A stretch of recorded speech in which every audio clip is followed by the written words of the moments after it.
নমস্কার বন্ধুরা, আজ আমি নিয়ে এসেছি ধনেপাতা দিয়ে ডিমের একটি দুর্দান্ত স্বাদের রেসিপি নিয়ে। এটা ভাত হোক বা রুটি যে কোনো কিছুর সাথে আপনারা খেতে পারেন, খেতে ভীষণ ভালো হয়। বানানো একদমই সহজ, খুব কম সময়ে হয়ে যায় আর খেতেও হয় ভীষণ ভালো। কথা দিচ্ছি, একবার বানালে বারবার কিন্তু এভাবেই বানাবেন। তো রান্নাটা করার জন্য প্রথমেই এখানে নিয়েছি 4টে ডিম। আমি 4টে ডিম দিয়ে করেছি, আপনারা কিন্তু আপনাদের পছন্দ মতো ডিম দিয়ে রান্নাটা করতে পারেন। এবার আমি ডিমগুলোকে সেদ্ধ করে নিচ্ছি। জলের মধ্যে সামান্য একটু লবণ দিয়ে ডিমগুলোকে সেদ্ধ করছি, এতে করে খোসাটা ছাড়াতে সুবিধা হয়। আর ডিমগুলোকে কিন্তু একটু শক্ত করেই সেদ্ধ করব। তো ডিমগুলো সেদ্ধ করে নামিয়ে নিলাম, তারপর আমি ডিমের খোসাটা ছাড়িয়ে নিচ্ছি। তো সবগুলো ডিমের খোসাগুলো ছাড়িয়ে নিলাম। এবার আমি ডিমটাকে একটু কেটে নেব, যাতে করে ডিমের মধ্যে খুব ভালোভাবে মশলাটা ঢুকে যেতে পারে। তো দেখুন, আমি কিন্তু এইভাবে একটু কেটে নিলাম, আপনারা আপনাদের পছন্দ মতো ডিমটা কেটে নেবেন। আমি এখানে গোটা ডিম দিয়ে রান্নাটা করেছি, আপনারা চাইলে ডিমটাকে অর্ধেক করেও রান্নাটা করতে পারেন। এবার দেখুন, এখানে নিয়েছি বেশ কিছুটা ধনেপাতা। ধনেপাতার গোড়ার দিকটা ফেলে দিলাম, তারপর ভালো করে ধুয়ে পরিষ্কার করে নেব। তো এবার দেখুন, এখানে নিয়েছি একটা মিক্সিং জার। এই মিক্সিং জারের মধ্যে দিয়ে দিচ্ছি খুব সামান্য একটু আদা, দিয়ে দিলাম ছোট একটা পেঁয়াজ, 4-5 কোয়া রসুন, আর দিয়ে দিচ্ছি একটা ছোট সাইজের টমেটো। যেহেতু আমার এখানে ডিমের পরিমাণটা কম, তাই মশলাটাও একটু কম নিচ্ছি। দিয়ে দিলাম 4টে কাঁচা লঙ্কা, আর দিয়ে দিচ্ছি বেশ কিছুটা ধনেপাতা। এখানে কিন্তু ধনেপাতার পরিমাণটা একটু বেশি লাগবে। এবার এই সমস্ত মশলাটাকে একদম মিহি করে পেস্ট করে নেব। তো দেখুন, মশলাটাকে একদম মিহি করে পেস্ট করে নিলাম। এবার এটা পাশে রেখে দিয়ে অপর দিকে কড়াই গরম করে নিয়ে এখানে দিয়ে দিচ্ছি 1/2 চামচ গোটা জিরে। জিরেটাকে একটু শুকনো খোলায় ভেজে নিচ্ছি। খেয়াল রাখবেন জিরেটা যাতে পুড়ে না যায়। তো জিরে ভেজে তুলে নিলাম। এবার ওই কড়াইয়ের মধ্যেই দিয়ে দিচ্ছি 2 চামচ সর্ষের তেল।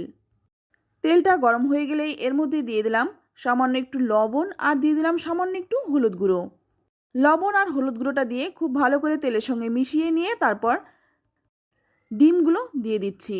এবার ডিমগুলোকে 4-5 মিনিট সময় নিয়ে খুব ভালো করে একটু ভেজে নেব। ডিম তো আপনারা অনেকভাবে রান্না করে খেয়েছেন, একবার এইভাবে রান্নাটা করে খেয়ে দেখুন, খেতে ভীষণ ভালো হয়। শীতের দুপুরে গরম গরম ধোয়া ওঠা ভাতের সাথে ডিমের এই রেসিপিটি থাকলে কিন্তু আর কোনো কিছুরই প্রয়োজন হয় না। তো দেখুন, আমি ডিমটা ভেজে তুলে নিলাম। এবার ওই ডিম ভাজা তেলের মধ্যেই ফোড়নে দিয়ে দিচ্ছি 2টো শুকনো লঙ্কা আর একটা তেজপাতা ছিঁড়ে, আর সামান্য একটু দিয়ে দিলাম গোটা জিরে। এবার ফোড়নটাকে 20 থেকে 25 সেকেন্ডের মতো একটু ভেজে নিচ্ছি। ফোড়নটা ভাজা হয়ে গেলেই এখানে দিয়ে দিচ্ছি বেটে রাখা সেই মশলাটা। মশলার বাটিটা ধুয়ে সামান্য একটু জলও দিয়ে দিলাম।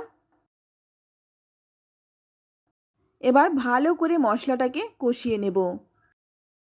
2-3 মিনিট একটু নেড়েচেড়ে নিয়েছি। তো দেখুন, মশলার কালারটা কিন্তু চেঞ্জ হয়ে গেছে। তো এবার আমি এখানে দিয়ে দিচ্ছি 1/2 চামচ হলুদ গুঁড়ো, আর দিয়ে দিচ্ছি স্বাদমতো লবণ। লবণ আর হলুদ গুঁড়োটা দিয়ে একটু নেড়েচেড়ে নিয়ে এখানে আমি দিয়ে দিচ্ছি 1/2 চামচ কাশ্মীরি লঙ্কার গুঁড়ো।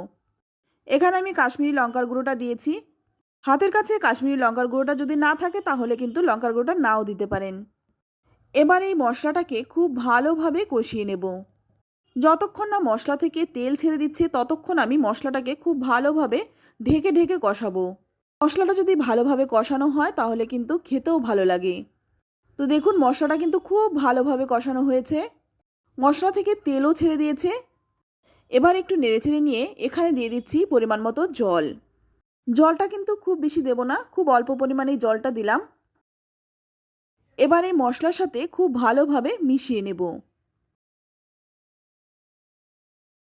ভালো করে মিশিয়ে নেওয়ার পর ডিমটাও দিয়ে দিচ্ছি।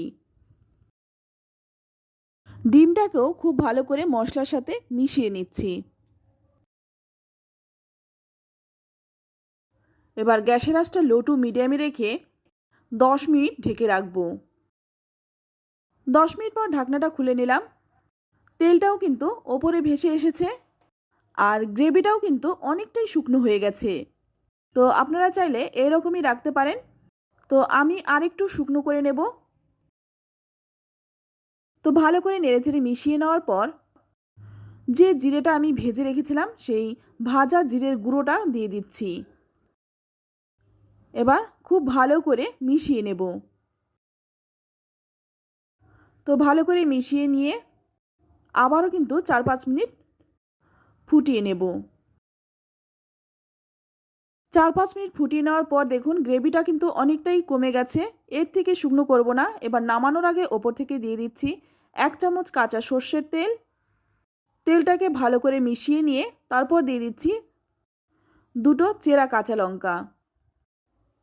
এবার কাঁচা লঙ্কাটাকেও একটু নেড়েচেড়ে মিশিয়ে নিচ্ছি। তারপর একটা ঢাকা দিয়ে রাখবো যতক্ষণ না পরিবেশন করব। তো বন্ধুরা, আমি একটু আপনাদেরকে পরিবেশন করে দেখিয়ে দিচ্ছি এটা দেখতে কতটা লোভনীয় হয়েছে, খেতেও ভীষণ ভালো হয়। তো আমার মুখের কথাই নয়, আপনারা একবার হলেও বানান, তারপর খেয়ে আমাকে কমেন্টে লিখে জানান খেয়ে আপনাদের কেমন লাগলো। আশা করছি আপনাদেরও ভীষণ ভালো লাগবে। ভালো লাগলে লাইক, কমেন্ট, শেয়ার করতে একদম ভুলবেন না। আর আপনি যদি আমার চ্যানেলে নতুন হয়ে থাকেন, চ্যানেলটা সাবস্ক্রাইব করে নেওয়ার অনুরোধ রইল। তো আজ এই পর্যন্তই। আবারও নিয়ে আসবো অন্য কোনো নতুন রেসিপি। ততক্ষণ সকলে ভালো থাকবেন, সুস্থ থাকবেন আর সকলকে ধন্যবাদ।